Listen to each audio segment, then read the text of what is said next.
நாமத்தினாலே இந்த புதிய வந்த வாக்குத்த வார்த்தையை உங்களோடு கூட அறிந்து கொள்வதில் மிகுந்த மகிழ்ச்சி அடைகிறேன். கர்த்தருடைய வார்த்தை தெளிவாக பிரசங்கிக்கப்படும் பொழுது அந்த இடத்துல தேவன் வார்த்தையை கொண்டு உறுதிப்படுத்துகிறார். வார்த்தையை உறுதிப்படுத்துகிறது மாத்திரமல்ல, அந்த வார்த்தையை செயல்படுத்துகிற ஒரு ஆவியானவரை நாம் பேசிக்கொண்டே இருக்கிறோம். தேவனுடைய வார்த்தை எப்பொழுதும் அநேக இடங்கள்ல நமக்கு பிரத்யட்சமாக வெளிப்படுகிறது. நாம கூடுகிற இடங்கள்ல, நம்ம தேவனை குறித்து தியானிக்கிற இடங்கள்ல, வேதாந்தத்துல இப்படி போட்ட பல்வேறு இடங்கள்ல தேவனுடைய நாமத்தின் வார்த்தையானது ஒழித்து கொண்டே இருக்கிறது. வாக்குத்தத்தமானதை நீங்கள் பிடித்துக் கொள்ளும்படிக்கு, நற்கிரியைகளை நீங்கள் செய்யும்படிக்கு, நல்ல திட்டங்களை நீங்கள் முன்பகுத்து செய்யும்படிக்கு உங்களுக்கு வேதாகம் கொடுக்கப்பட்டிருக்கிறது என்று சொல்லி நாம் நிறைய பேர்த்த கேட்போம், பிரசங்கத்தை கேட்டிருப்போம், அது கேட்டிருப்போம், நிறைய ரெகுலேஷன்ஸ், ஃபார்முலேஷன்ஸ் இதெல்லாம் நம்ம கேட்டிருப்போம். ஆனால் நாம் கேட்டுக்கொண்டதை இல்லை, நாம் கற்றுக்கொண்டதை மாத்திரமல்ல, நாம் அதை செயல்படுத்தி பார்க்கும் பொழுதுதான் வாழ்க்கையில மிகப்பெரிய வெற்றியை நாம் கண்டுகொள்ள முடியும். நான் உங்களுக்கு சொல்கிறேன், நீங்கள் துரிதமாய் தேவனுடைய மகிமையை பெற்றுக்கொள்ள முடியும் என்றால் நிச்சயமாய் துரிதமாய் தேவனுடைய ஐஸ்வர்யத்தை பெற்றுக்கொள்ள உங்களால். நான் இந்த வருடத்தை குறித்து தியானித்துக் கொண்டிருக்கும் பொழுது கிட்டத்தட்ட ஒரு நாள் முழுவதும் இந்த வருடைய வார்த்தைக்காக நான் தியானித்துக் கொண்டிருந்தேன். பல வருடங்கள் நாம் தியானித்திருந்தாலும், பல வருடங்கள் நாம் அதே வசனத்தை நம்ம வாசிச்சிருந்தாலும், தேவனுடைய வார்த்தையை நாம் அனுதினம் தியானிக்கும் பொழுது பிரசங்கி இப்படியாக சொல்கிறான், எசேக்கியேல் இப்படியாக சொல்கிறான், நான் அவருடைய வார்த்தையை தியானிக்கும் பொழுது இனிமேல் ஒரு அனல் கொண்டு கொண்டது என்று சொல்லி வெளிப்படுகிறது. பிரசங்கியானவன் அவருடைய வார்த்தையை தேனிக்கும் மதுரமா இருக்கிறது என்று சொல்லி சொல்கிறான். நான் சொல்கிறேன், அவருடைய வார்த்தை மிகவும் பிரோஜனமுள்ள ஒரு வார்த்தையாக இருக்கிறது. அது உங்களை நல்வழிப்படுத்துகிற ஒரு வார்த்தையாக இருக்கிறது. நான் இந்த வருடத்தை நான் உங்களுக்கு ஆசீர்வதித்து சொல்லுகிறேன். தேவனுடைய வார்த்தை உங்க வாழ்க்கையை மிகப்பெரிய செழிப்புக்குள்ளேயும், மிகப்பெரிய ஐஸ்வர்யத்துக்குள்ளேயும், மிகப்பெரிய ஒரு பிரம்மாண்டத்துக்குள்ளேயும் உங்களை அழைத்துக் கொண்டு செல்லும் என்று நான் தீர்க்கதரிசனமாய் உரைக்கிறேன். ஒருவரும் கெட்டு போகாமல் நித்திய ஜீவனை அடைய வேண்டும் என்பதே தேவனுடைய சித்தமாக இருக்கிறது. ஒருவரும் தேவனுடைய ஐஸ்வர்யத்தை பெற்றுக் கொள்ளாமல் போகக்கூடாது என்பதுதான் தேவனுடைய மிகப்பெரிய தெளிவான ஒரு வார்த்தையாக இருக்கிறது. நான் உங்களுக்கு சொல்கிறேன், உபாகமத்தின் புஸ்தகம் 8வது அதிகாரம், உபாகமத்தின் புஸ்தகம் 11வது அதிகாரம் 8வது வசனத்திலிருந்து 32வது வசனம் வரை நீங்கள் வாசித்து பார்த்தீர்கள் என்று சொன்னால் தேவனுடைய வார்த்தை மிக தெளிவாய் சொல்லியிருக்கிறது. அவர் இஸ்ரவேல் ஜனங்களை நான் பாலும் தேனும் ஓடுகிற தேசத்திற்கு வாக்கு பண்ணினதை நீங்கள் பெற்றுக்கொள்ளும்படிக்கு அப்படின்னு சொல்லுகிற அந்த வார்த்தையின் துவக்கத்தை நான் பார்க்க முடியும். நான் உங்களுக்கு தீர்க்கதரிசனமாய் சொல்கிறேன், தேவனுடைய வார்த்தை மிகவும் தெளிவாக எங்களுக்கு போதிக்கிறது. அது மெட்டீரியல் பிளெஸிங்ஸை பற்றி தான் போதிக்கிறது. அது வெளியரங்கமான ஆசீர்வாதத்தை குறித்து போதிக்கிறது. அது தெளிந்த புத்தியுள்ள ஒரு மனிதனை குறித்து போதிக்கிறது. நான் சொல்கிறேன், உங்களுடைய வாழ்க்கை மிகவும் பிரம்மாண்டமான ஒரு வாழ்க்கையாக ஏற்கனவே கட்டப்பட்டிருக்கிறது. கிறிஸ்துவுக்குள் நீங்கள் ஏற்கனவே மிகப்பெரிய மாளிகையாக நீங்கள் கட்டப்பட்டிருக்கிறீர்கள் என்று எபிரேயர் புஸ்தகத்தில் எழுதப்பட்டிருக்கிறது. நான் உங்களுடைய வாழ்க்கையை குறித்து நான் பேசிக் கொண்டிருக்கிறேன். எஸ், நீங்க போகக்கூடிய வாழ்க்கை, நீங்கள் இன்னும் பிரவேசிக்கக்கூடிய வருகின்ற வருடத்தை நான் உங்களுக்கு ஆசீர்வதித்து நான் சொல்கிறேன். 2025ஆம் வருடம் எப்படிப்பட்டதா இருக்கும் என்று நான் உங்களுக்கு தீர்க்கதரிசனம் கூறலாம் என்று சொல்லி இருக்கிறேன். தேவ வார்த்தை இப்படியாக என்னுடைய இடத்தில் கடந்துள்ளது. தேவன் அநேக காரியங்களை குறித்து வெளிப்படுத்தினார், அநேக ஆசீர்வாதங்களை குறித்து வெளிப்படுத்தினார், தேசம் முழுவதும் குறித்து வெளிப்படுத்தினார். அது மாத்திரமல்ல, தேசத்தின் இடங்கள் போகும் அநேக காரியங்களை குறித்து எனக்கு வெளிப்படுத்தியிருக்கிறார். அதை உங்களோடு கூட பகிர்ந்து கொள்ளலாம் என்று சொல்லிதான் இந்த காணொலியை நாம் ஏற்படுத்தியிருக்கிறோம். அநேகருக்கு இது உங்களுக்கு பிரயோஜனமாக இருக்கும் என்று சொல்லி நான் விசுவாசிக்கிறேன். தேவனுடைய வார்த்தை ஒன்றும் பெருமையை திருப்புவதில்லை. அது காரியங்கள் வாய்க்கும்படியாய் அது அனுப்பப்பட்டிருக்கிறது என்று சொல்லி வேதாகமத்தில் நாம் வாசிக்கிறோம். வேதாகமத்தின் வார்த்தையின்படி தேவனுடைய வார்த்தையானது தீர்க்கதரிசனமான வார்த்தையானது அது ஒன்றும் பெருமையை எடுத்து திரும்பாமல் அது அனுப்பின காரியம் வாய்க்கும்படியாய் அது மாற்றப்பட்டு அந்த காரியத்தை செய்து முடித்து மீண்டும் அது வருகிறது என்று சொல்லி நாம் பார்க்கிறோம். ஆமென். நீங்கள் உங்களுடைய இருதயங்கள் இன்றைக்கு ஸ்திரப்படுவதாக, உங்களுடைய இருதயங்கள் இன்றைக்கு மாற்றப்படுவதாக, உங்களுடைய இருதயங்கள் இன்றைக்கு தேவ பரிசுத்த ஆவியானவருக்குள் கட்டப்பட்டு ஒரு வெளிப்பாட்டை உங்களுக்கு அவர் அனுப்பிப்பார் என்று சொல்லி நான் விசுவாசிக்கிறேன். இந்த காணொலியை பார்த்து கொண்டிருக்கிற ஒவ்வொருடைய வாழ்க்கையும் மிக பிரமாண்டமாய் மாறப்போகிறது என்பதை நான் விசுவாசிக்கிறேன். இந்த வருடத்தில் 2025 வருடம் இதுவரைக்கும் நாம் பார்த்திராத ஒரு ஐஸ்வர்யம், இதுவரைக்கும் நாம் கண்டிராத ஒரு மகிமையும், இதுவரைக்கும் நாம் கண்டிராத ஒரு செழிப்புக்குள்ளே நாம் பிரவேசிக்க போகிறோம் என்பதை நான் தீர்க்கதரிசனமாக சொல்ல முடியும். பாருங்க, 2019 நாம் மீடியாவில் ஒரு பிரமாண்டமான விஷயத்த 2019-20 நம்ம ஒரு டிக்ளரேஷன் பண்ணோம். ஒரு மழை ஒரு காற்று அது ஆசீர்வாதத்தை கொண்டு வரும் என்று சொல்லி நாம் பிரசங்கித்திருந்தோம். அந்த வருடத்தை கணக்கிட்டு பார்த்தீர்கள் என்று சொன்னால் தேவனுடைய ஹிஸ்டாரிக்கல் ஒர்க்கை பண்ண போறாரு அப்படின்னு சொல்லியிருக்கோம். அந்த 2019 இருந்து இந்த 2025 உங்களுக்கு நான் காணொலி, அதாவது 2020 காணொலி நாம் யூடியூப்ல அப்லோட் பண்ணியிருக்கோம். 2020 யூடியூப் நிறைய நடக்கும். 2021 நம்ம பேசப்பட்ட வார்த்தைகளும் யூடியூப்ஸ் நிறைய இருக்கும். வருடங்களுக்கு நான் இப்போ பிரத்யட்சமாய் என்னுடைய யூடியூப் சேனல்ல என்னுடைய ஊழியத்தின் சார்பில் உங்களுக்கு நான் இதை பகிர்ந்தளிக்கிறேன். இது மற்ற வீடியோஸ் எல்லாமே பார்த்தீங்கன்னா இதுக்கு முன்னாடி வந்த வீடியோஸ் அனைத்தும் உங்களுக்கு நான் அந்த சபைகளில் பிரசங்கித்த பொழுது உங்களை அடைந்திருக்கும். அநேகர் அதை பார்த்திருப்பீங்க, அநேக தேசங்கள் பார்த்திருப்பீங்க, அநேக சபைகள் உள்ளவர்கள் அதை கேட்டிருப்பீர்கள். அதை நீங்கள் பிரத்யட்சமா இந்த வார்த்தைகள் எல்லாம் ஒருங்கிணைக்கப்பட்டு தேவனுடைய நம்முடைய வாழ்க்கையில் அது செயல்பட்டிருக்கும் என்பதை நான் விசுவாசிக்கிறேன். அது நம்முடைய வாழ்க்கையும் அல்ல, ஒட்டுமொத்த ஒரு சமுதாய கூட்டத்தை அது மாற்றிருக்கு என்பதை நான் தெளிவாக பேச முடியும். 2019 தென்காசி டைம்லைன் எடுத்து பார்த்தீங்கன்னா தெரியும் எப்படிப்பட்ட ஒரு மாற்றத்தை 2019 இந்த வருடம் வரை சந்தித்திருக்கிறது என்று சொல்லி நான் தெளிவாய் பிரசங்கிக்க முடியும். ஏன்னு சொன்னால் இது என்னுடைய ஒரு காரியம் அல்ல, தேவனால் எல்லாம் கூடும், மனுஷனால் இது கூடாது, ஆனால் தேவனால் எல்லாம் கூடும் என்பதே வார்த்தையாக இருக்கிறது. நோவா ஒரு பிரசங்கத்தை செய்து வந்துட்டு இருந்தா பாருங்க. என்ன பிரசங்கம்னா, அவன் ஒரு தரிசனத்தை பார்க்கிறான். அது தரிசனம் எப்படிப்பட்ட ஒரு தரிசனமா இருக்கிறது சொன்னா, ஒரு அழிவு வரப்போகுது. அந்த அழிவை குறித்து கடவுள் நோவாவிடம் பேசுகிறார். நீ ஒரு வேலையை ஒன்று பண்ணு, அந்த வேலையில நீயும் குடும்பத்தாரும் பாதுகாக்கப்படுகிறீர்கள், மற்ற எல்லா மனிதர்களையும் நான் அழைத்து போட போகிறேன் என்று சொல்லி தேவனுடைய வார்த்தை இப்படிப்பட்டதாய் நோவாவிடம் கடந்து செல்கிறது. நோவாவிடம் ஒரு தீர்க்கதரிசனமான வார்த்தை கடந்து வந்துவிட்டது.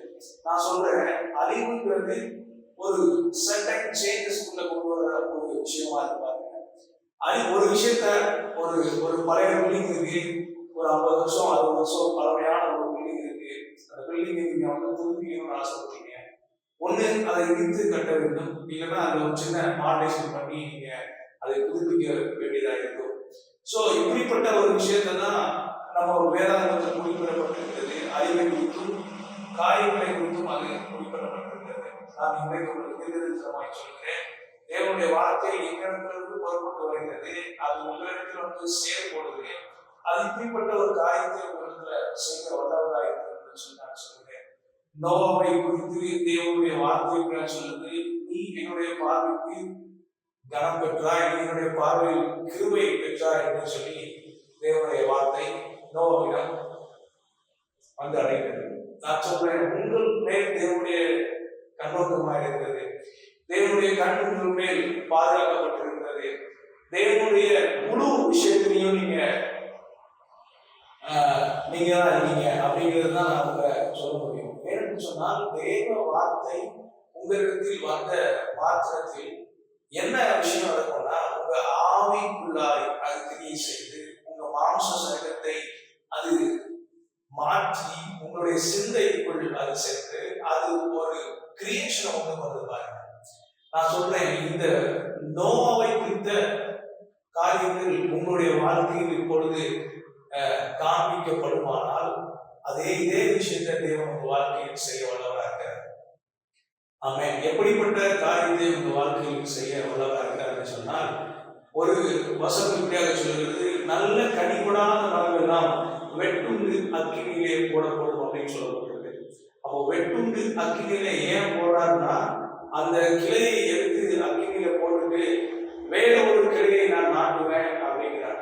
ஸோ அப்போ தேவனுடைய வார்த்தை இப்படியாக சொல்கிறது, இந்த கிளை தேவையில்லை, நான் வேற ஒரு கிளையை வச்சுக்கிறேன், அதை நான் அடுத்தடுத்த மகிமைக்குள்ள கொண்டு போய்க்கிறேன் அப்படின்னு தேவனுடைய வார்த்தை தெளிவாக பேசப்பட்டிருக்கிறது.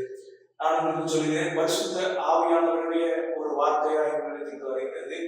தேவன் உங்க வாழ்க்கையில மிகப்பெரிய மாற்றங்களை அவர் செய்ய வல்லவராக இருக்கிறார். தீர்க்க தரிசனமான வார்த்தையாக உங்களுடைய வாழ்க்கையில கடந்து வருவதாக என்று சொல்லி உங்களை நான் ஆசீர்வதிக்கிறேன்.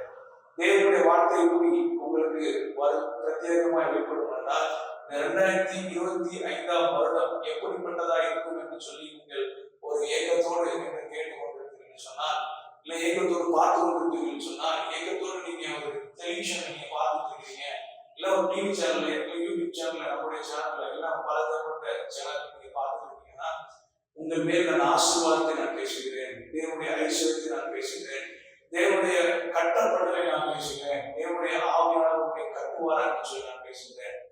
உங்களுடைய பரிசுத்த ஆவியானவர் உங்களிடத்தில் வரும்பொழுது நீங்கள் பலனடைந்து உங்களுடைய காரியங்கள் வாய்க்கும்படியாய் தேவன் உங்களுக்கு மகிமையானதை செய்வார் என்று சொல்லி நான் உங்களுக்கு தீர்க்கதரிசனமாக சொல்கிறேன். தேவ வார்த்தை இப்படியாய் உங்களிடத்தில் வரும் என்று சொன்னால், இப்படி ஆசீர்வதிக்கப்பட்ட வார்த்தை வரும் என்று சொன்னால், உங்கள் வாழ்க்கை எப்படிப்பட்டதா இருக்கும்? நிச்சயமா அது ஆசீர்வாதத்துக்குள்ளதான் உங்களை கொண்டு போகும். நிச்சயமா அது உங்களுக்கு ஒரு செழிப்புக்குள்ளதான் கொண்டு போகும். நிச்சயமா ஒரு மேன்மை அடைந்த ஒரு வழியை தான் கொண்டு போகும். நான் ஏற்கனவே சொல்லப்பட்டது போல, உபாகமத்தின் புஸ்தகம் 11வது அதிகாரம் 8 23 வசனம் வரைக்கும் நீங்க வாசிங்க, தாராளமா எடுத்து வாசிங்க. நான் உங்களுக்கு சில வார்த்தைகளை உங்களுக்கு எடுத்து வாசிக்கிறேன். ஆகையால் நீங்கள் பலப்படும்படிக்கு 8வது வசனத்தையா சொல்லுங்க. ஆகையால் நீங்கள் பலப்படும்படிக்கு நீங்கள் சுதந்திரிக்க போகிற தேசத்துக்குள் பிரவேசித்து அதை சுதந்திரிக்கும்படிக்கும் கர்த்தர் உங்கள் பிதாக்களுக்கும் அவர்கள் சந்ததிக்கும் கொடுப்பேன் என்று அவருக்கு ஆணையிட்ட பாலும் தேனும் ஓடுகிற தேசத்தில் நீங்கள் நீடித்து வாழும்படிக்கு இன்று நான் உங்களுக்கு கற்பிக்கிற கற்பனைகள் எல்லாம் கைகொள்வீர்களாக என்று சொல்லி இந்த வசனம் பேசப்படுகிறது. நீங்க 8 வசனம் வரைக்கும் வாசிங்க. தேவன் உங்களை கற்பனைகளை கைகொள்கிற விஷயத்தை உங்களுக்கு தெளிவாய் பிரசங்கிப்பார். அந்த வார்த்தையின்படி நீங்கள் உங்கள் வாழ்க்கையை கட்டுவீர்களாக என்று சொல்லி நான் உங்களை ஆசீர்வதிக்கிறேன். நீங்க பார்த்தீங்கன்னா, தேவனுடைய வார்த்தை முதலாவது பாலும் தேனும் ஓடுகிற வார்த்தை அப்படிங்கிற லேண்டுக்குள்ள முதல்ல போறோம். பாலும் தேனும் ஓடுகிற தேசத்துக்குள் நாம் பிரவேசிக்கிறோம். இந்த வருடம் உங்களை அப்படிப்பட்ட ஒரு மகிமையில் தேவன் கொண்டு போய் சேர்ப்பார் என்று சொல்லி நான் தீர்க்க தரிசனமா என் வாழ்க்கையை பேசுகிறேன். பாலும் தேனும் ஓடுகிற தேசத்தில் அங்க நீங்க விதைக்க மாட்டீங்க, விதைக்காத நீங்கள் அனுப்புவீர்கள். அங்க நீங்க செயல்பட்டு இருக்காத காரியங்கள் உங்களுக்காய் ஏற்கனவே செய்யப்பட்டிருக்கும். நீங்கள் அற்புதங்களையும் அடையாளங்களையும் நீங்கள் எகிப்து தேசத்திலிருந்து புறப்படும் பொழுது வந்த அற்புதங்களையும் அடையாளங்களையும் அல்ல, இந்த தேசத்தில் இருக்கும் அற்புதங்களையும் அடையாளங்களையும் நீங்கள் பார்க்கிறீர்கள். அதாவது தேவ வார்த்தை நல்லா தெளிவாக பிரசங்கிக்கப்பட்டிருக்கிறது. அந்த உபாகம புஸ்தகத்தில் நீங்கள் வாசித்து பாருங்க, நிச்சயமா உங்களை கர்த்தர் ஆசீர்வதிப்பார். பாருங்க, அந்த கானானுடைய லேண்ட் எப்படி இருக்கு அப்படின்னு பாத்தீங்கன்னா, ஒரு ரிச்சான ஒரு லேண்ட், ஒரு ஃபெர்டைலான ஒரு லேண்ட் அப்படின்னு அதுல ரொம்ப ஷார்ட்டா வந்து பேசுறாங்க. இது எதை குறித்து பேசப்படுகிறால், மெட்டீரியல் பிளஸிங் குறித்து பேசப்படுகிறது. தேவன் இஸ்ரவேல் ஜனங்களுக்கு ஒரு ஆவிக்குரிய ஆசீர்வாதத்தையும் ஐஸ்வர்யத்தையும் அவர் கொடுக்கவில்லை. அவர் மெட்டீரியல் பிளஸிங்ஸ் அவர் கொடுக்கிறார். அவர் மாம்சத்துக்குரிய ஆசீர்வாதங்களை கொடுக்கிற தேவனாக இருக்கிறார். உங்களுக்கு தேவையான எல்லா ஆசீர்வாதங்களையும் அவர் உங்களுக்கு கொடுக்க வல்லவராக இருக்கிறார். ஆவிக்குரிய ஆசீர்வாதம் மிக முக்கியமான ஒன்றாக இருக்கிறது. அதே போலவே மெட்டீரியல் பிளஸிங்கும் மிக முக்கியமான ஒன்றாக இருக்கிறது. நம்ம வாழ்க்கையில நாம் நிறைய ஃப்ரெண்ட்ஸ் கிட்ட பேசுறோம், பழகுறோம். அதே போல கடவுளையும் நம்ம பேசுறோம், பழகுறோம். தேவனை நாம் தரிசிக்கிறோம், தேவனை நாம் ஆராதிக்கிறோம், தேவனை நாம் பிரசங்கிக்கிறோம், தேவனை நாம் உயர்த்துகிறோம், எல்லாவற்றையும் செய்கிறோம். ஆனால் தேவன் என்ன செய்தார், தேவன் எதை செய்ய போகிறார் என்பதை நம்மிடம் வெளிப்படுத்துகிறார் என்று சொன்னால் அதற்கான எல்லாவற்றையும் அவர் உங்களுக்கு கொடுக்க வல்லவராக இருக்கிறார். அதற்கான சூழ்நிலைகளை அவர் பார்க்கிறார். அதற்கான காரியங்களை அவர் வாய்ப்புபடிக்கு அவர் அனுமதிக்கிறார். ஒரு கானான் தேசத்தின் லேண்ட் எப்படி இருக்கு அப்படின்னு வசனம் பேசப்படுகிறது. அது ஒரு ரிச்சான ஒரு லேண்டு, ஃபெர்டைல் லேண்டு. அதுல plenty of food and drinks for everyone. எல்லாருக்கும் மிக ஆசீர்வதிக்கப்பட்ட உணவும் பதார்த்தங்களும் அதில் கொடுக்கப்படுகிறது. அது எந்தவித கனிகளையும் கொடுக்க வேண்டும் என்று சொன்னாலும், எந்த சீரை போட்டாலும் ஒரு கனி கொடுக்குது. அப்படிப்பட்ட ஒரு லேண்டா இருக்கிறது காணாம என்று சொல்லி நாம் பார்க்கிறோம். அது மாம்சத்துக்குரிய ஆசீர்வாதம். நான் ஸ்பிரிச்சுவல் பிளஸிங்க அடுத்த ஒரு உங்களுக்கு ஆசீர்வாதமாக பேசுகிறேன். The material blessings of Canaan were a picture of the spiritual reality of eternal life, the presence of God. அதாவது என்ன சொல்றதுன்னா, தேவனுடைய பிரசன்னத்துல மெட்டீரியல் பிளஸிங், கானானுடைய மெட்டீரியல் பிளஸிங் ஒரு பிக்சரைஸ்டா காட்டிட்டாங்க. அதுதான் தேவன் spiritual reality of eternal life அப்படின்றாங்க. ஸ்பிரிச்சுவல் ரியாலிட்டிய மெட்டீரியல் பிளஸிங் மூலமா ஆண்டவர் வெளிப்படுத்துகிறார். அதாவது ஒரு செழிப்பை, மாபெரும் செழிப்பை காண்பித்து இதை போலவே உங்களுடைய ஆவிக்குரிய வாழ்க்கையும் செழிக்கும் என்று சொல்லி அவர் காண்பிக்கிறார். அவர் ஆவிக்குரிய வாழ்க்கையை காண்பித்து ஒரு மிகப்பெரிய செழிப்புல நீங்க வாழ்றீங்க, நீங்க மாம்சத்துல வாழணும்னு சொல்லல. அவர் இஸ்ரவேல் ஜனங்களுக்கு முன்பாக ஒரு மிகப்பெரிய ஐஸ்வர்யத்தையும் ஆசீர்வாதத்தையும் வைத்து அதை உங்களுக்கு காண்பித்து வெளிப்படுத்தி அதை போலவே உங்களுடைய வாழ்க்கை, உங்களுடைய ஆவி, ஆத்மா எல்லாம் ஒரு மகிமை கண்டதா இருக்கும் என்று சொல்லி பிரசங்கிக்க அந்த வசனத்துல கோட் பண்ணப்படுகிறது. அதாவது கானான் தேசத்துடைய காரியங்களை குறித்து நான் பேசுகிறேன். இந்த வருடம் நான் தொடர்ந்து சொல்ல போறேன். இந்த வருடம் முழுவதும் இது ஒரு கானான் தேசத்தின் ஐஸ்வர்யத்தை உங்களுக்கு கொண்டு வந்து சேர்ப்போம். தேசத்தின் நன்மைகளை நீங்கள் புசிப்பீர்கள், தேசத்தின் ஐஸ்வர்யத்தை நீங்கள் புசிப்பீர்கள், தேசத்தின் கனிகளை நீங்கள் கொண்டு வருவீர்கள், மாபெரும் வல்லமை தேவனுக்கு முன்பாக வெளிப்படுத்துவார் என்று சொல்லி நான் உங்களை ஆசீர்வதிக்கிறேன். இது மட்டும் இல்ல பாருங்க, தேவன் ஆசீர்வாதத்தை ஐஸ்வர்யத்தையும் கொடுக்குது. நம்ம அப்படியே விட்டு போயிட்டாங்கன்னா ப்ரொடெக்ஷன் நிற்க போகுது. திடீர்னு யாரும் அவங்க தப்பு பண்ணிடுவாங்க, திடீர்னு யாரும் அவங்க பண்ணிட்டாங்க, என்ன பண்றது? அப்போ தேவனுடைய வார்த்தை, தேவன் ப்ராமிஸ் பண்றாரு இஸ்ரவேல் ஜனங்களுக்கு ப்ரொடெக்ஷன் ஃப்ரம் எனிமீஸ். எனிமீஸ் முன்பாக ஒரு ப்ரொடெக்ஷனை உங்களுக்கு நான் ஏற்படுத்துகிறேன். The covenant promises the protection from enemies. தேவனுடைய கவனம் எப்படி சொல்லி என்ன சொல்லுதுன்னா, நான் உங்களுக்கு எனிமீஸ்க்கு முன்பாக, அதாவது உங்களை எதிர்க்கிறவனுக்கு முன்பாகவும், உங்கள் ஐஸ்வர்யங்களை எதிர்க்கிறவனுக்கு முன்பாகவும், உங்கள் செழிப்பை எதிர்க்கிறவனுக்கு முன்பாகவும், உங்களுடைய ஆவிக்குரிய ஜீவியத்தை எதிர்க்கிறவனுக்கு முன்பாகவும் நான் ஒரு ப்ரொடெக்ஷன் வைக்க போறேன். அந்த ப்ரொடெக்ஷன் என்ன பண்ணணும்னா, உங்களை அது பாதுகாக்கும், உங்க செழிப்பை அது பாதுகாக்கும். நீங்க வைத்திருந்த ஐஸ்வர்யத்தை காட்டிலும், நீங்கள் வைத்திருந்த ஐஸ்வர்யத்தை, முன்பு வைத்திருந்த ஐஸ்வர்யத்தை காட்டிலும் இனி வரப்போகும் ஐஸ்வர்யம் மிகப்பெரியதாக இருக்கும் என்று தீர்க்கதரிசனமாக காட்டுகிறேன். தேவன் அதாவது ஆவிக்குரிய வாழ்க்கையில இந்த ஒரு வெளிப்பாட்டை வைக்கிறாரு. என்ன வெளிப்பாடுனா, தேவன் இப்படியாக ஒரு விஷயத்தை செய்கிறாரு. இஸ்ரவேல் ஜனங்கள் அறிவிக்கப்பட்டிருந்த நாட்களை, பூர்வ ஜென்மத்து நாட்களை அவர் என்ன பண்றாருன்னா, பூர்வ ஜென்மத்துல அவங்க செய்த பாவத்தின் கணக்காய் அவர்களுக்கு அது கொடுக்கப்பட்டிருக்கிறது சொன்னாலும், ஆனா அவர்கள் மேல் இரக்கம் கொண்டவராய், அவர்கள் மேல் தயை கொண்டவராய், அவர்களை கானான் தேசத்துக்கு அழைத்து கொண்டவராய். அவங்க அங்க நிறைய அற்புதம் கிடையாதுதான் பார்த்துருந்தாங்க, நிறைய பிரச்சனையை ஃபேஸ் பண்ணாங்க, நிறைய போராட்டங்களை அந்த தேசத்துல ஃபேஸ் பண்ணாங்க. எகிப்துல ஆனா தேவனுக்கு கீழ்ப்படிந்தவர்களுக்கு மிகப்பெரிய ஐஸ்வர்யம் உண்டாயிருந்தது. அது ரொம்ப அழகா சொல்லுவாங்க. ஆனா ஜனங்களுக்கு எப்படிப்பட்ட ஒரு ஐஸ்வர்யம் இருந்தது? தேவனுக்கு கீழ்ப்படிந்தவர்களுக்கும் தேவ ஜனங்களுக்கும் வித்தியாசத்தை ஏற்படுத்தியிருக்கிறார். தலைவர்களுக்கும் தலைவர்களுக்கு கீழே உள்ளவர்களுக்கும் ஒரு வித்தியாசத்தை என்ன பண்றாருன்னா ஏற்படுத்துறார். ஏன் ஏற்படுத்துறாருன்னா, அந்த வித்தியாசம் உண்டாயிருக்கும்படிக்கு தேவன் அவர்களை அனுமதித்திருக்கிறார். ஏன்னா தலைமைத்துவம் வச்சிருக்கிறவங்க சாதாரண வச்சுக்க மாட்டாங்க. அதுக்கான ஞானம், அறிவு, புத்தி இதெல்லாம் அவங்க வச்சிருப்பாங்க. தேசம் நன்மை கண்டடையும், தேசம் ஆசீர்வாதத்தை கொண்டு வரணும். அவர் தீர்க்க தரிசனத்தை யார் மூலமா பேசணும், யார் மூலமா பேசணும், அவர் ஒரு தீர்க்கதரிசி மூலமா தான் பேசணும். ஏன்னா தீர்க்கதரிசனம் மூலமா ஜனங்களுக்கு போய் சேர்ந்தாதான் அவங்க நல்வழிப்படுவாங்க என்று சொல்லி வசனம் சொல்கிறது. நீங்கள் யாருக்கு சொல்லிக் கொடுக்கணும்னா கர்த்தருக்கு சொல்லிக் கொடுங்க, ஆனாலும் தீர்க்கதரிசிக்கு சொல்லிக் கொடுங்க என்று வசனத்தை சொல்கிறது. நான் உங்களுக்கு இந்த விஷயத்தை நான் உங்களுக்கு ஆசீர்வதிக்கிறேன். தேவனோட ப்ரொடெக்ஷனை உங்களுக்கு கொண்டு பண்ணட்டும். தேவன் உங்களுக்கு உங்களுடைய ஆசீர்வாதத்துக்கு ஒரு ப்ரொடெக்ஷன் கொண்டு பண்ணட்டும். உங்களுடைய ஐஸ்வர்யத்துக்குமே தேவனோட ப்ரொடெக்ஷன் கொண்டு பண்ணட்டும். அது மாத்திரம் இல்ல, பாருங்க, ஒரு லாங் லைஃப் உங்களுக்கு கொடுக்குறாரு. கொஞ்சமா வாழ்றது இல்லை, நல்ல ஆசீர்வாதம் கொடுத்துட்டாரு, நல்ல ஐஸ்வர்யம் கொடுத்தாரு, மிகப்பெரிய பிளஸ்ஸிங் கொடுத்தாரு.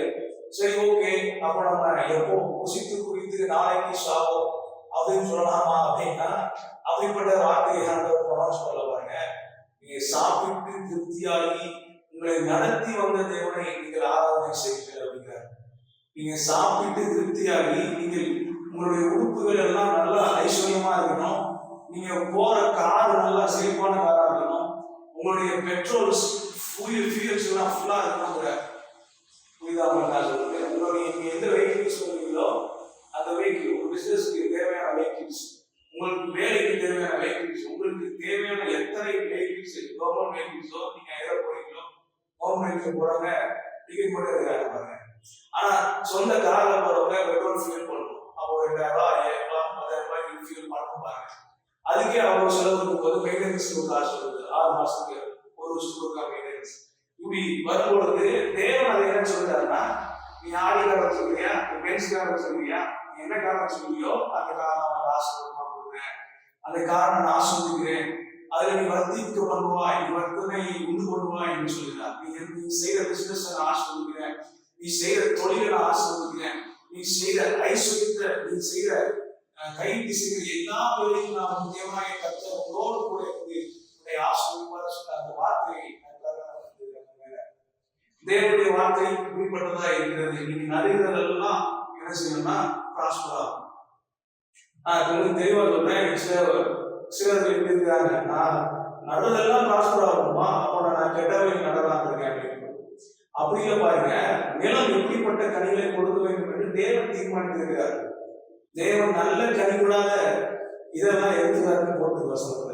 அப்ப என்ன பண்றாருன்னா, நல்ல கனிகள் எது இருக்குமோ அதெல்லாம் தேவன் விதைக்க அனுமதிக்கிறார்.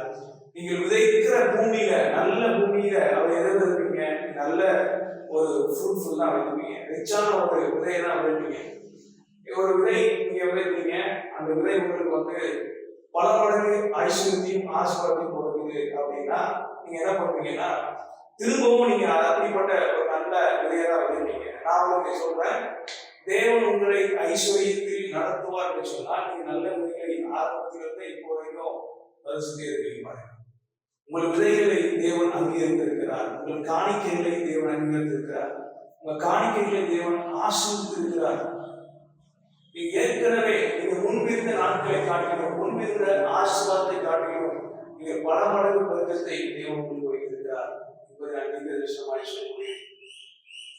ஆமா, ஒரு லாங் லைஃப் உங்களுக்கு கொடுத்தார்.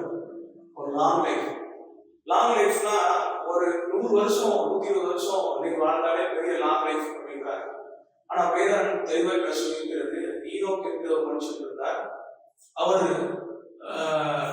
கிட்டத்தட்ட ஒரு 1000 இயர்ஸ் வாழ்ந்துருப்பாருன்னு சொல்லுவேன். அவர் 1000 இயர்ஸ் அவர் வாழ்ந்துருக்காரு. அவர் வாழ்ந்த நாட்கள் எல்லாம் தேர்வோடு சந்தரித்துக் கொண்டிருந்தார் அப்படின்னு வசனப்படுது. அந்த மனுஷன் மாத்திரமல்ல, நிறைய இன்னும் அதிகமான நபர்களை குறித்து நான் பேச முடியும். ஆதாம் முதல் ஒரு சந்ததியை குறித்து தேவன் அந்த நாட்களை இன்க்ரீஸ் பண்ணிருக்கிறதெல்லாம் சொல்லுவார். இப்போ கடைசியில மனுஷனுடைய பாவம் நிறுத்தி அது பாவம் பெருகிட்டே போறதுனால அது என்ன ஆயிடுச்சுன்னா அது குறுகிய காலகட்டம் ஆயிடுச்சு. பலத்தின் விதியோ 80 அப்படிங்கிற மாதிரி இருந்துச்சு. இப்போ நான் அரசுல பலத்தின் விதியை பற்றி பேசல, தேவனுடைய ஐஸ்வர்யத்தை பற்றி நான் பேசிட்டு இருக்கோம். மனுஷனுடைய பலமே 80 வருஷம் 90 வருஷம் வாழலாம்னு சொல்லிட்டு வருஷம். ஆனா தேவனுடைய ஆவி பலப்படுத்துவதற்கு, பரிசுத்த ஆவியானவர்களுக்கு பலப்படுத்துவதற்கு 8ஆவது வருஷமே எப்படி ஆரம்பிப்பாரு. ஆகையால் நீங்கள் பலப்படும்படிக்கு நீங்கள் இன்னும் அதிகமாய் பலப்படும்படிக்கு தேவனுக்கு ஐஸ்வர்யத்தை முதலாவது கொடுக்கிறார். முதலாவது ஐஸ்வர்யத்தை கொடுத்து, ஆவிக்குரிய ஆசீர்வாதத்தை கொடுத்து, ப்ரொடெக்ஷனை கொடுத்து மீண்டும் உங்களுக்கு அதை ஒரு லாங் லைஃபா பண்றாரு. அதாவது இந்த ஐஸ்வர்யத்தை நீங்க நெடுநாள் அனுபவிக்கும்படிக்கு, நீங்க இந்த ஐஸ்வர்யத்தில் நெடுநாள் திரட்சியாய் வாழும்படிக்கு தேவன் உங்களை அனுமதித்திருக்கிறார்.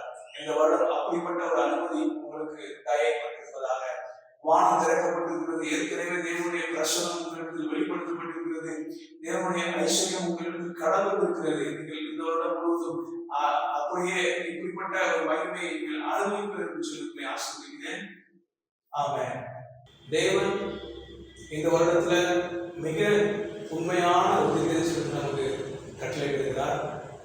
என்னன்னா, பணத்தை குறித்து தீர்க்கதரிசனத்தை அவர் சொல்லியிருக்கிறார்.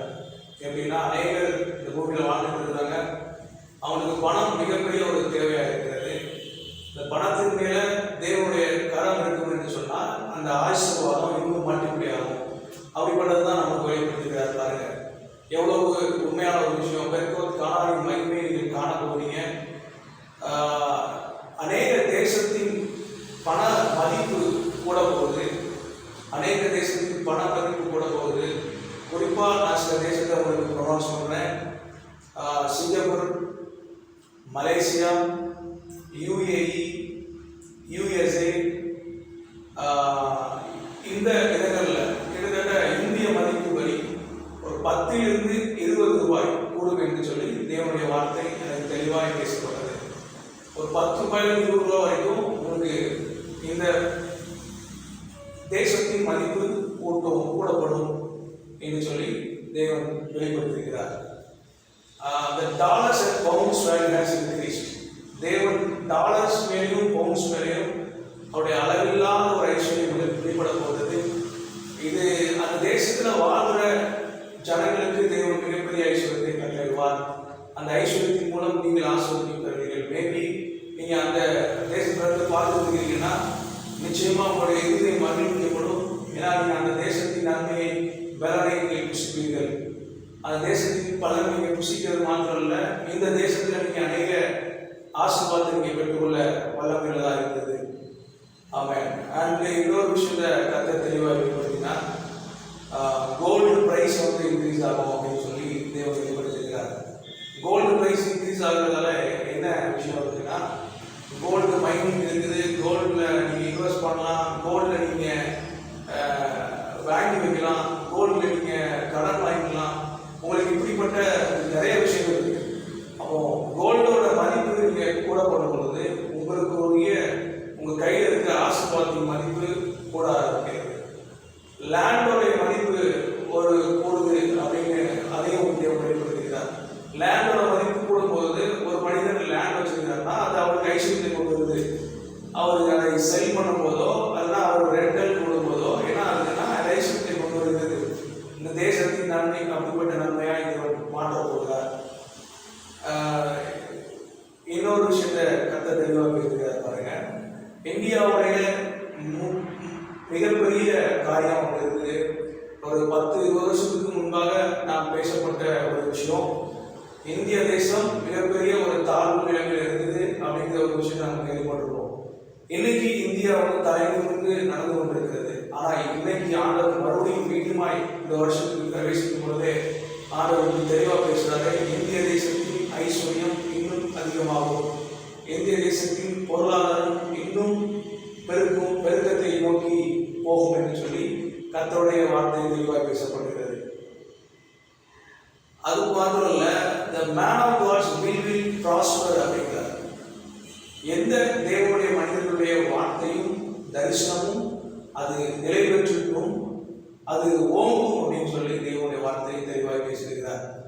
உங்களுடைய ஊழியத்தில் தேவன் உங்களுக்கு ஒரு தரிசனத்தை கொடுத்திருந்தாங்கன்னா, உங்களுடைய ஊழியத்தில் தேவனுடைய வார்த்தையும் தெளிவாக இருக்கிறது.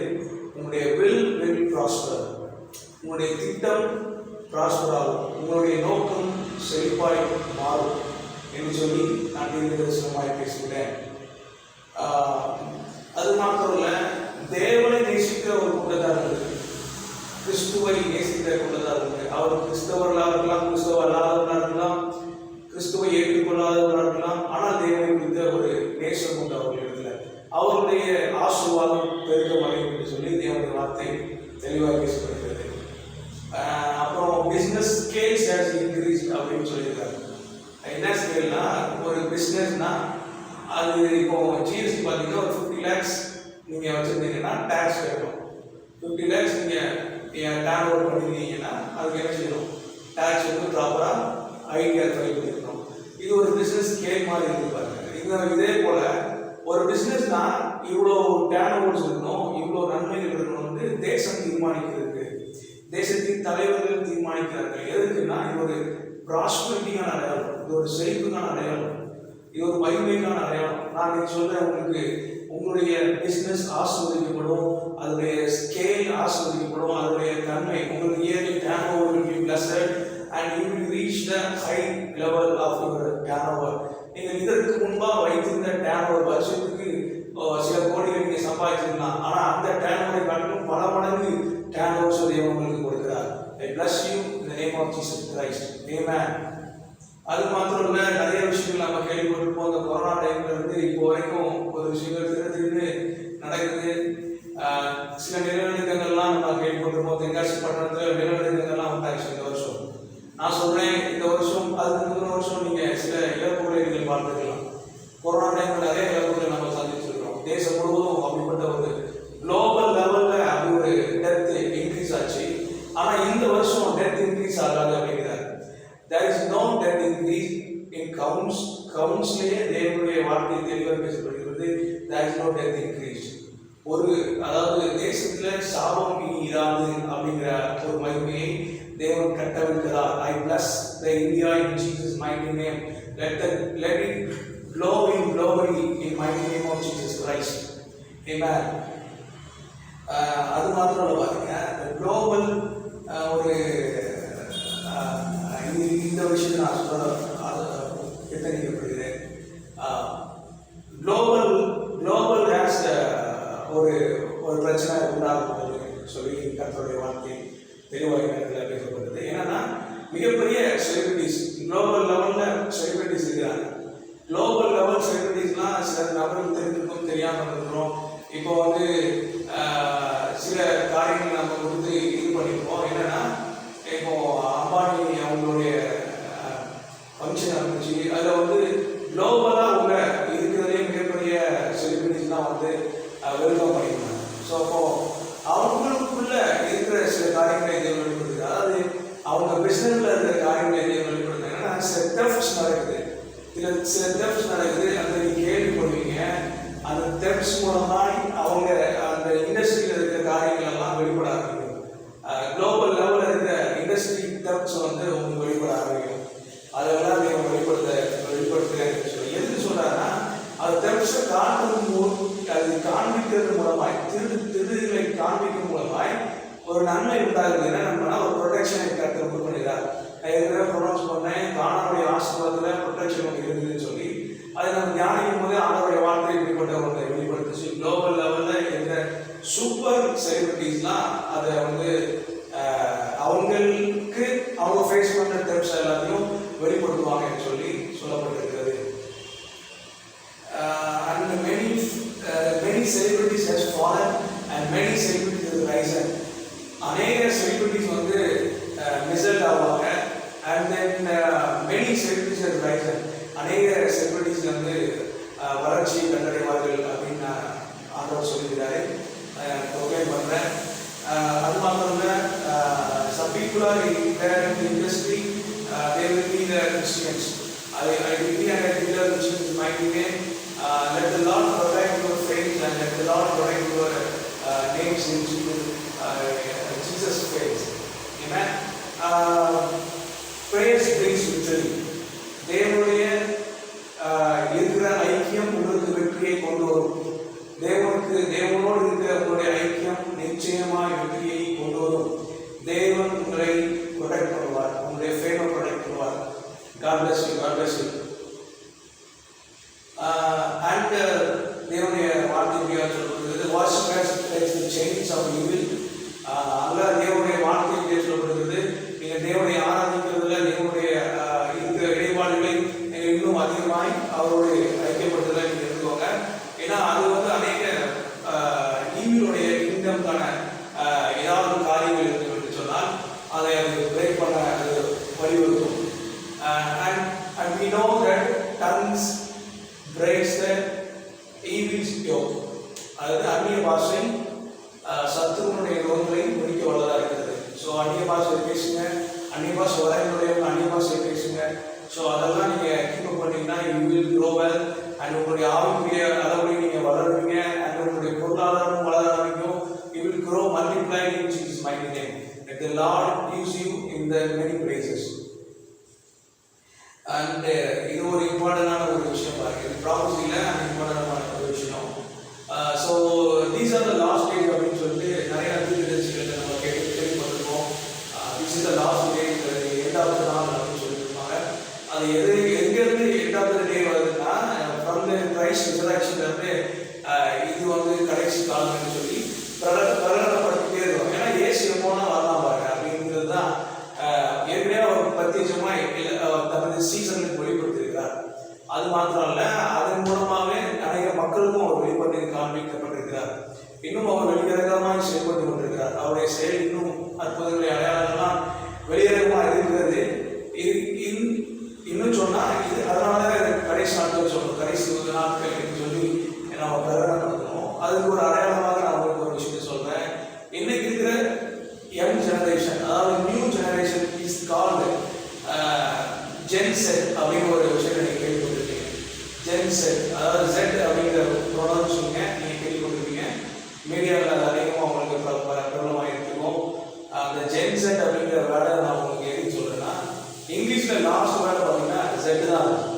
அதோடைய ஒரு கண்ணோக்கத்தை நீங்கள் கனெக்ட் பண்ணி பார்த்தீங்கன்னா கடைசி நாட்களை குறித்து பேசப்படுகிறது. ஜென்செட் வந்து ரொம்ப கிரிஞ்சியாக இல்லாமல் நல்லா ஆக்டிவாக இருக்கிறாங்க, எல்லாத்துலேயுமே ஆக்டிவாக இருக்கிறாங்க அப்படிங்கிற ஒரு விஷயத்த ஜென்செட் ஜெனரேஷனில் பேசப்பட்டிருக்கிறது. And protect of your faith, holy spirit has helps you. உங்களுடைய விசுவாசம் நிலைக்கும்படிக்கு தேவன் உங்களுக்கு உதவி செய்வார். தேவனுடைய பரிசுத்த ஆவியானவர் உங்களுக்கு உதவி செய்வார். ஆமென். And God proved himself in the signs and wonders. அற்புதங்களினாலும் அடையாளங்களினாலும் தேவன் தம்மை நிரூபித்துக் கொண்டே இருப்பார். வாழ்க்கையில் அற்புதங்கள் அடையாளங்களினால் தேவன் உங்களை நிரூபித்துக் கொண்டே இருப்பார். And this year will be celebrated globally, the signs and wonders and Pentecost Canaan. Amen. கர்த்தர் சொல்லியிருக்கிறாரே, இந்த வருடம் முழுவதும் குளோபலா உலகம் முழுவதும் எப்படிப்பட்ட ஒரு செலிப்ரேஷன் இருக்குன்னா, the blessings of God has manifested throughout the world. Amen, amen. I am so happy to pronounce that let the glory has manifested globally in Jesus' name. Amen. அப்புறம் லோன்ஸில் நீங்கள் கான்சன்ட்ரேட் பண்ணியிருப்பீங்க நிறைய பேர். ஏன்னா நம்ம இதுக்கு முன்னாடி நம்ம ஒரு லோன்ஸை வந்து ப்ரொக்ளைம் பண்ணியிருந்தோம், உங்களுடைய கடன் வந்து இன்னும் அதிகரிக்கும் அப்படின்னு சொல்லி. ஏன்னா தேசத்தின் கடனே இன்னும் அதிகரிச்சுட்டு தான் இருக்குது. ஏன்னா இது கடன் வாங்குறது தப்பு இல்லை, ஆனால் வார்த்தைக்கு விரோதமான ஒரு விஷயமா தான் இருக்குது. ஏன்னா நீங்களும் கடன் வாங்காதுப்பா, எனக்கு கடன் கொடுப்பாய் அப்படின்னு சொல்லப்படுது. அப்போ கடன் கொடுக்கணும் அப்படிங்கிற ஒரு ஸ்தானத்தில் இருக்கிறவங்க நிச்சயமாக கடன் கொடுங்க, நல்ல விஷயம். ஆனால் அவங்க கடன் வாங்க மாட்டாங்க அப்படின்றது. ஆனால் தேசம் கடன் வாங்கிட்டு தேசத்துக்கும் கடன் கிடைக்க வரைக்கும் பணம் மதிப்பு இன்க்ரீஸ் ஆகும்போது ஒரு கடன் வந்து வாங்கிட்டே இருக்கிறாங்க. அந்த கடனில் தேவன் என்ன சொல்லியிருக்காருன்னா, the interest will lower, அதாவது இன்ட்ரெஸ்ட் குறையும், வட்டி விகிதம் குறையும் அப்படின்னு சொல்லி தேவன் சொல்லியிருக்கிறார். ஆமாம், இது எது இன்க்ரீஸ் ஆகும் நான் என்ன சொல்லிட்டேன், குறைதலை பற்றி பேசியிருக்கிறோம். எது குறையுது? நன்மைக்கு எதுவான குறைதல் தான். ஏன்னா வட்டி அதிகமாக போகும்போது என்ன ஆகுதுன்னா, நம்மளுடைய உழைப்பு அதிலே பாதி வந்து போயிடுது. சிலர்கள் எளிதாக சம்பாதிச்சுருந்தாங்க, சிலர்கள் எளிதாக சம்பாதிக்க முடியல. ஆனால் எளிதாக சம்பாதிக்கிறவர்களுக்கு தேவன் எளிதாக அதை அனுபவிக்க வழிவகுக்கிறார். உங்களுக்கு நீங்கள் வட்டி இன்ட்ரெஸ்டாக நீங்கள் கட்ட முடியும்னா தாராளமாக நீங்கள் கட்டுங்க, அதுக்கு இந்த கம்பெனிஸ் உங்களுக்கு உதவி செய்யும். ஆனால் வட்டி நிறத்தை ஒட்டுமொத்த குளோபல் லெவலில் குறைக்கப்படுகிறதுன்னு சொல்லி தேவாவியானவர் பேசியிருக்கிறார். ஆமாம், ஸோ அதுக்கேற்ற காரியங்கள் தேவன் குளோபலி செய்ய போகிறாரு. Let the Lord glorified in Jesus' name. I pronounce that this year will be the year of Pentecost Canaan. 2025 will be the year of Pentecost Canaan. Pentecost Canaan என்ன அர்த்தம் சொன்னால் blessings of Canaan, கானானின் நன்மைகள் என்று சொல்லி நான் தீர்க்கதரிசனமாக pronounce பண்ணுறேன். தேவன் உங்களை ஆசீர்வதிப்பாராக. இன்ட்ரெஸ்ட் லோவான கொடுக்குற கம்பெனிஸோடைய பணம் வந்து அதிகமாக ப்ராஸ்பர் ஆகும் அப்படின்னு சொல்லி கர்த்தருடைய வார்த்தை பேசப்பட்டிருக்கிறது. இன்ட்ரெஸ்ட் லோன்ஸ் வந்து ப்ராஸ்பர் ஆகும். And God saved from the people from the threats of money. பணத்தை திருடுகிற குடும்பத்திலிருந்து தேவன் உங்களை பாதுகாப்பு சொல்லி நான் ஆசீர்வதிக்கிறேன். And Lord protect your prosperity. Again I pronounce that Lord protect your prosperity and hyper grace will be increased spiritually and materially. Material ஆசீர்வாதத்திலும் சரி ஸ்பிரிச்சுவல் பிளஸிங்கும் சரி தேவனுடைய அளவில்லாத கிருபை உங்கள் வாழ்க்கையில பிரவாகிக்கட்டும் என்று சொல்லி நான் உங்களை ஆசீர்வதிக்கிறேன். And I pronounce that and I speak the prophecy over you, which is my name. And then God protect the people of Jerusalem in all times. The Lord will protect you. ஆமா, தேவன் அநேகரை protect பண்ணியிருக்காரு. And ஜெருசலேமை ஆசீர்வதிக்கிறாரு, ஜெருசலேமை protect பண்ணியிருக்காரு. இன்னும் அதிகமாய் அதை ஆசீர்வதிப்பார், இன்னும் அதிகமாக அதை ப்ரொடெக்ட் பண்ணுவார். இன்றைக்கு வரைக்கும் ஜெருசலேம் பட்டணம், ஜெருசலேம்ங்கிற ஒரு நகரம் இன்றைக்கு வரைக்கும் ஆசீர்வதிக்கப்பட்டதாகவே இருக்குது. என்ன காரியம் செஞ்சாலும் அது விரோதமாக செய்கிற காரியம் படிக்கிறது இல்லை பாருங்க. ஸோ தேவன் எருசலேமை குறித்து கரிசனம் உள்ளவராக இருக்கிறார். எருசலேமின் மேல் தேவன் ஐஸ்வர்யத்தையும் ஆசீர்வாதத்தையும் கொடுக்கிறவராக இருக்கிறார். And the vision is prosper around the new wall of Jerusalem. நம்முடைய ஊழியத்தை குறித்து தேவன் விஷனை கொடுத்திருக்கிறார். அந்த விஷனை தேவன் ஆசீர்வதிக்கிறேன்னு சொல்லியிருக்கிறார். And signs and wonders will happen around the new wall of Jerusalem. புதிய எருசலேமின் ஊழியங்களை தேவன் ஆசீர்வதிக்கிறார். Amen. God will make you prosper. God's word has prospered globally. தேவனுடைய வார்த்தை உலகமெங்கும் செல்கிறது. இன்னும் உலகமெங்கும் அது செல்லும் என்று சொல்லி தேவன் சொல்லியிருக்கிறார். Those who given to God, they will prosper abundantly. யாரெல்லாம் கர்த்தருக்கு கொடுக்குறாங்களோ